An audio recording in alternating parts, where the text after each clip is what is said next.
नमस्कार दोस्तों, आज मैं आपको सुनाने जा रही हूँ नालायक बेटे बहुओं ने बूढ़े माँ बाप को जान से मारने का प्लान बनाया तो माँ बाप ने कर दिया ऐसा काम कि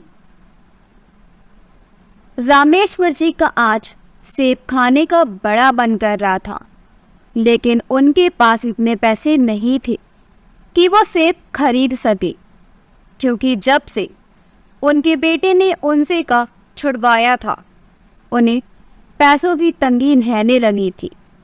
जब रामेश्वर जी काम किया करते थे तो उनके पास पैसे रहते थे तो सबके ऊपर बहुत खर्च करते थे, लेकिन आज वह खुद पैसे पैसे के लिए मोहताज हो गए थे। रामेश्वर जी अपने छोटे से कमरे में अपने पलंग पर लेटे हुए छत को एकटक देखे जा रहे थे। उनकी थोड़ी तबीयत खराब थी तो उनको दवाई भी लानी थी, लेकिन उनके पास पैसे नहीं थे। यही सोच रहे थे कि पैसों का इंतज़ाम कैसे करूँगा। तभी उन्हें अपने बड़े बेटे के आने की आहट हुई। वह ऊपर कमरे में जा रहा था। रामेश्वर जी बिस्तर से उठकर बाहर आए और बेटे को आवाज़ देकर कहा, बेटा रोहित, ज़रा इधर मेरी बात सुनकर जाना। रोहित रामेश्वर जी के पास आता है और कहता है, जी बाबूजी, कहिए। बेटा, तुम्हारे पास कुछ रुपए होंगे? रामेश्वर जी ने पूछा। रोहित जेब में हाथ डालता है और 100 रुपए का नोट निकालकर बाबूजी के आगे रख देता है। बाबूजी उसे ले लेते हैं और बेटा ऊपर चला जाता है। बाबूजी 100 के नोट लेकर उसे एकटक देखने लगते हैं और अपने अतीत में खो जाते हैं। जवानी रामेश्वर जी चौड़ी छाती, लंबा कद, भरे हुए बदन के मालिक थे। रामेश्वर जी जब खाना खाने बैठते थे तो इतनी रोटी अकेले ही खा जाते थे कि रोटी बनाने वाला भी परेशान हो जाता था। बिना घी के कभी खाना ही नहीं खाते थे। सब्जी में भी देसी घी डालकर खाते थे। रोजाना खूब सारे फल खाते थे। रामेश्वर जी रोजाना खुद कुछ ना कुछ बनाकर खाते और सभी को खिलाते रहते थे। चीनी और गेहूं की बोरियां को ऐसे उठा लेते थे जैसे फूल उठा लिया हो। क्या जवानी थी उनकी! आज उस चेहरे पर झुर्रियां पड़ गई थी। शरीर पर सिर्फ हड्डियां ही दिखाई देती थी। रामेश्वर जी अब एक कंकाल की तरह रहने लगने लगे थे। कमाई अच्छी होती, कारोबार भी अच्छा था, इसलिए पैसों की कभी कोई कमी नहीं रहती थी। जो चाहते वही करते थे। रामेश्वर जी के 4 बच्चे, 2 बेटे और 2 बेटियां थीं। चारों बच्चों की शादी उन्होंने अपने पैसों से की थी। दोनों बेटों से कभी कुछ नहीं लिया, इसलिए जो उनके पास जमा पूंजी थी वो उन्होंने बच्चों की शादी पर लगा दी और बाकी पूंजी से एक प्लॉट लेकर डाल दिया था। सोचा कि अभी तो मैं काम कर ही रहा हूँ, फिर कमा लूँगा। लेकिन धीरे धीरे उनका कारोबार भी थोड़ा हल्का हो गया था। बड़े बेटे का नाम रोहित, छोटे बेटे का नाम मोहित। जो घर उनके पास था वो उनके पिताजी का था, जो उन्हें विरासत में मिला था। मकान पहले कच्चा बना हुआ था। जगह तो काफी बड़ी थी, लेकिन पुराने ज़माने का बना हुआ था। उस मकान को भी उन्होंने अपनी मेहनत और लगन से थोड़ा थोड़ा पैसा इकट्ठा करके दोबारा बनाया था। 2 ही बेटे थे उनके, इसलिए उन्होंने ऊपर एक ही मंजिल बनवाई थी। नीचे का ग्राउंड फ्लोर उन्होंने अपने छोटे बेटे को दे दिया और ऊपर की मंजिल बड़े बेटे को दे दी थी। बेटों की शादी किए हुए उन्हें एक अरसा हो चुका था। उनके पोता पोती भी अब शादी लायक हो चुके थे और वो भी तक काम करते थे। बड़े बेटे को काम अच्छा चल रहा था, जबकि छोटे बेटे का काम बहुत हल्का चलता था। दोनों भाइयों में बहुत फर्क था। एक भाई का जीवन आसान और दूसरे का जीवन बहुत मुश्किलों से भरा था। रामेश्वर जी अभी तक तो वे आप काम करते थे, लेकिन अब उनके बड़े बेटे को अपने बाबूजी के काम करने से शर्म आने लगी थी। रोजाना इस बात पर बाप बेटे में कहासुनी होती थी और हार कर उन्होंने अपना काम छोड़ दिया। उन्होंने जिंदगी में कभी किसी के आगे हाथ नहीं फैलाया था और अपने बच्चों को आगे तो बिल्कुल भी नहीं। जब से उन्होंने काम छोड़ा था, तब से उन्हें पैसों की दिक्कत रहने लगी थी। रामेश्वर जी की पत्नी का नाम रमा देवी था। पहले जब तक रामेश्वर जी काम करते थे, तब तक खाना एक ही जगह बनता था और दोनों पति पत्नी साथ ही खाना खाते थे। लेकिन उनका काम छूटने के बाद धीरे धीरे दोनों बेटों में माता पिता को लेकर झगड़ा होने लगा। छोटे बेटे का काम हल्का था और बड़े बेटे का काम अच्छा था। बड़े बेटे की पत्नी अपने ससुर जी को पसंद नहीं करती थी और छोटे बेटे की पत्नी अपने सास को पसंद नहीं करती थी। बड़े बेटे की पत्नी सास और ससुर दोनों को खाना खिला सकती थी, पर उसने कहा कि जब आधा हिस्सा छोटे बेटे को मिलेगा तो मैं दोनों को पकाकर क्यों खिलाऊंगी। इसलिए ये फैसला हुआ कि पिताजी छोटे बेटे के यहाँ खाना खाएंगे और माताजी बड़े बेटे के यहाँ खाना खाएंगी। माता पिता को दोनों बच्चों ने बांट लिया था।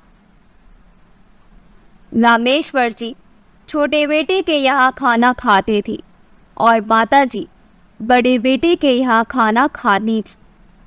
बड़े बेटे की पत्नी अपने ससुर को नहीं पूछती थी और छोटे बेटे की पत्नी अपनी सास को नहीं पूछती थी। रमा देवी जी अपनी जवानी में बहुत ज़्यादा खूबसूरत थी।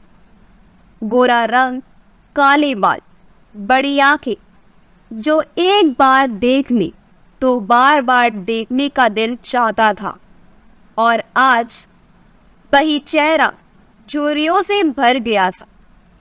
रमा देवी जी अपने जमाने में एक बहुत ही तेज औरत हुआ करती थी।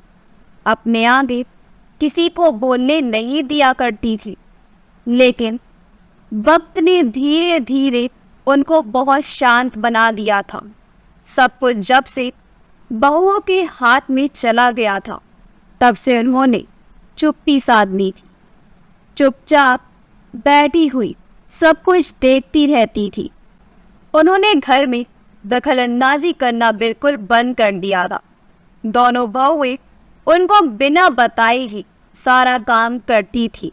बाजार से कोई सामान लेकर आती तो अपनी सास को कभी नहीं दिखाती थी। दोनों बहुएं अपने सारे काम सास से छुपाकर करती थी। छोटी बहू बड़ी बहू की चमची थी, क्योंकि बड़े बेटे का काम कुछ ठीक था तो बड़ी बहू के आगे पानी भरती थी। रमा देवी जी का अपने घर में बिल्कुल भी दिल नहीं लगता था। जो घर उन्होंने अपने पति के साथ मिलकर पैसे जोड़कर बनवाया था, उस घर पर अब उनका कोई अधिकार नहीं था। वह एक मेहमान की तरह उस घर में रहती थी। रमा देवी जी ज़्यादातर अपना समय आस पड़ोस में बैठकर गुजारती थी। बगल में ही उनके देवर का मकान था। देवर के बच्चों के साथ उनका बहुत दिल लगता था। देवर की लड़कियां थीं जिनके पास वह अपना समय बिताया करती थी। देवर की लड़कियां भी अपनी ताई को बहुत प्यार करती थी और उनके साथ बहुत बातें किया करती थी, इसलिए वे सारा दिन वही बिताया करती।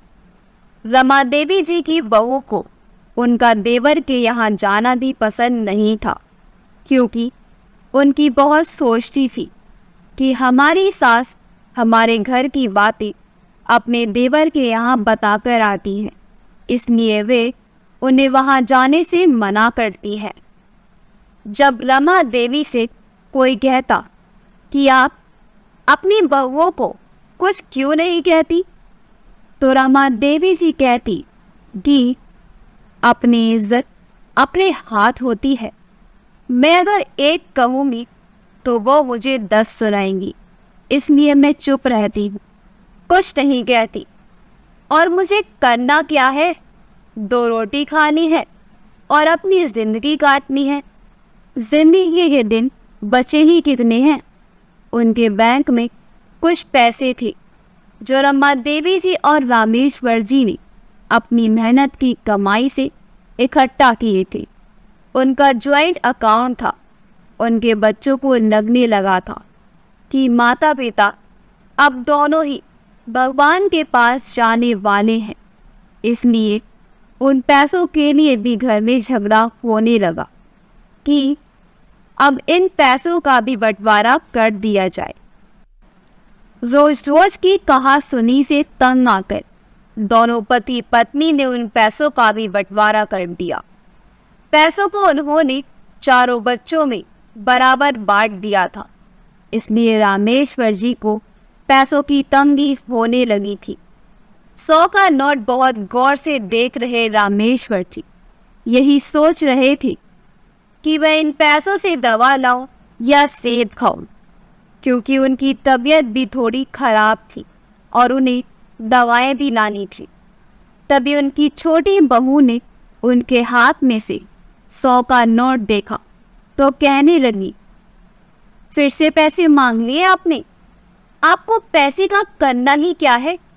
हर चीज का तो पूरा हो जाता है और अब एक नया बहाना आपने ले लिया है कि मैं बीमार हूँ, दवा लानी है। बहू, क्या मेरा इतना भी हक नहीं है कि मैं अपने बच्चों से पैसे मांग सकूं? सारी जिंदगी मैंने खुद करके खाया है और आज भी मैं इस लायक हूँ कि खुद करके खा सकता हूँ, लेकिन तुम लोगों को ही मेरे बाहर जाकर काम करने से शर्मिंदगी होती है। रामेश्वर जी ने मायूस होकर बोला, हाय राम बाबूजी, आपकी तो बहुत जवान खुल रही है, हम सब पर इल्जाम लगा रहे हो। बहू ने तपाक से जवाब दिया। बाबूजी अपने कमरे में चुपचाप बैठे रहे और बहू बड़बड़ाती हुई अपनी जेठानी के पास जाकर साफ बात बता दी। इसी बात को लेकर घर में बखेड़ा खड़ा हो गया। बड़ा पोता, जिसका नाम रिंकू था, अपने दादा दादी से बहुत प्यार करता था, लेकिन उसकी माँ उसे भी डांट दिया करती थी।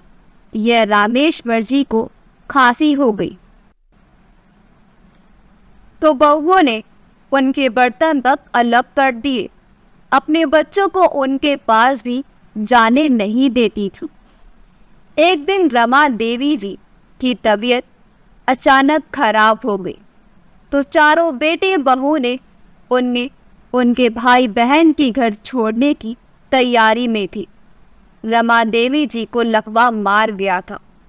वही रमा देवी जी जो अपने आगे किसी को बोलने तक नहीं देती थी, आज वही रमा देवी जी अपनी बूढ़ी आंखों से अपने जाम हुए शरीर के साथ पलंग पर बेसहारा पड़ी हुई थी। दर्द से भरी नजरों से अपने जिस्म को यहाँ से वहाँ भेजने वालों के चेहरे देख रही थी।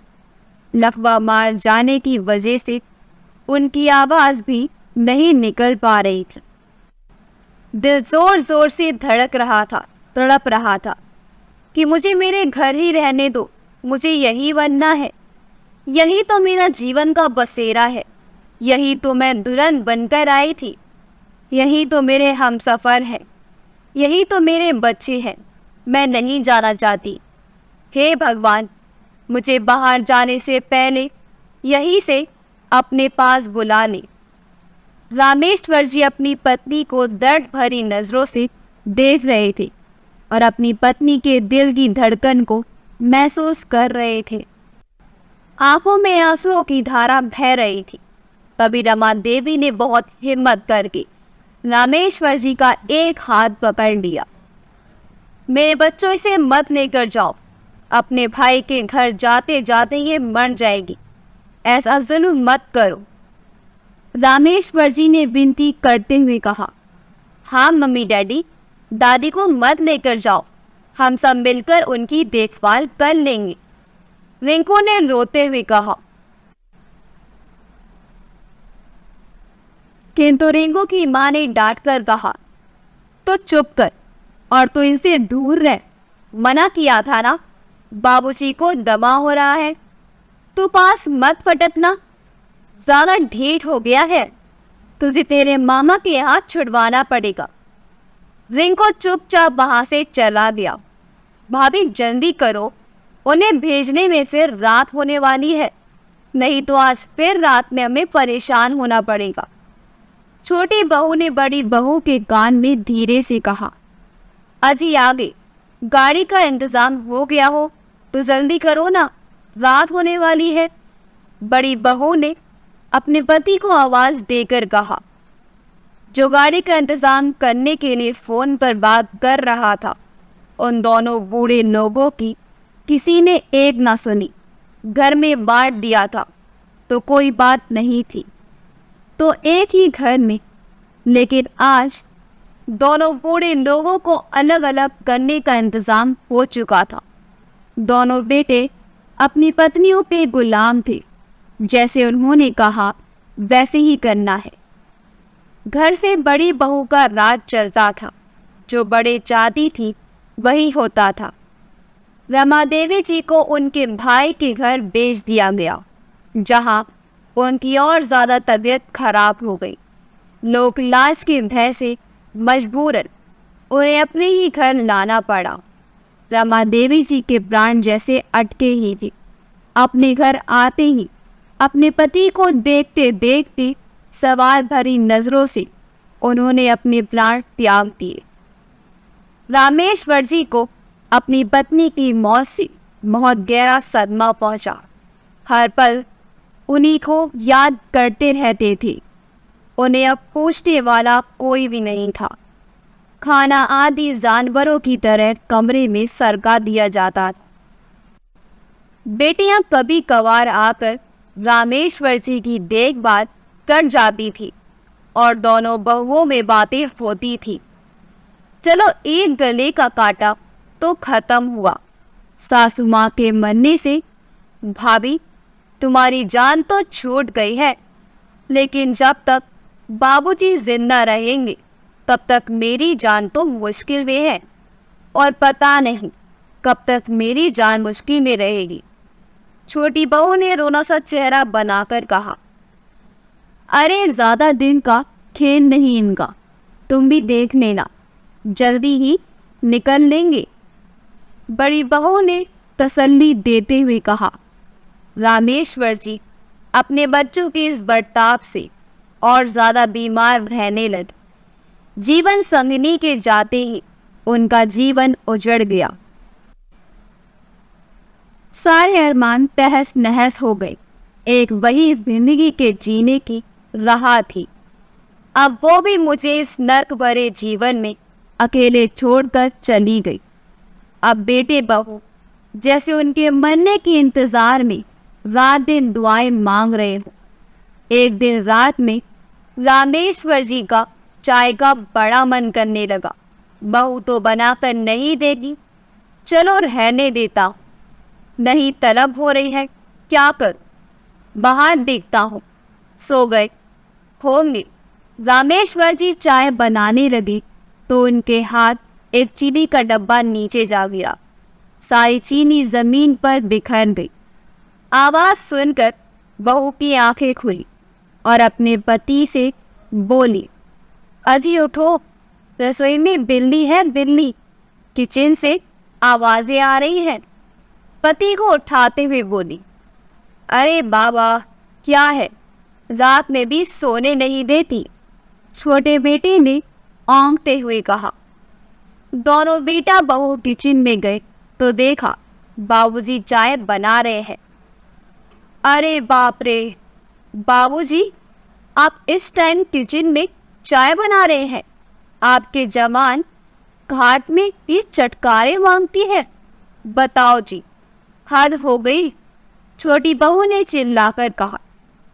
अरे बाबूजी, आपको क्या जरूरत है रात में भी कुत्ते बिल्ली की तरह ताम झाप करने की? सुबह में चाय बनती है ना, सुबह भी पी सकते थे ना। इसने मुझे भी जगा दिया। छोटे बेटे ने बड़ी कुर्तों से कहा तो पर वाले लोग भी जाग गए। सब नीचे आ पहुंचे और रामेश्वर जी को नींद खराब करने की वजह से सुनाने लगे।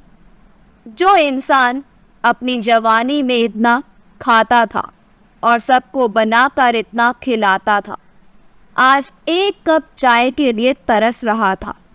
रामेश्वर जी अपनी बेबसी को लिए सब बातें सुनते जा रहे थे। उनके मुंह से कुछ नहीं निकला। उनके दिल पर इस बात से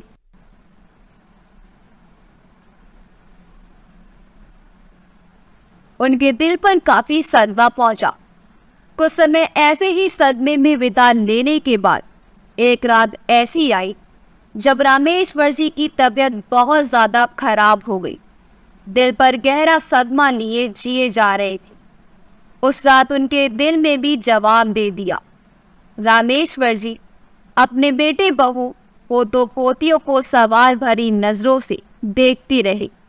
सभी को इंतजार था उनके प्राण जाने का, सबसे ज्यादा छोटी बहू को। उसके गले का कांटा अटका हुआ था। रामेश्वर जी खांस रहे। सब लोग 4 गज की दूरी पर थे।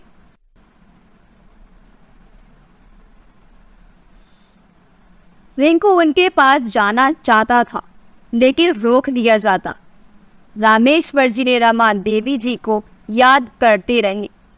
अपनी बूढ़ी नजरों से अपने कमरे को देखते रहे। आज मैं हमारे संसार को छोड़कर तुम्हारे पास आने वाला हूँ रमा।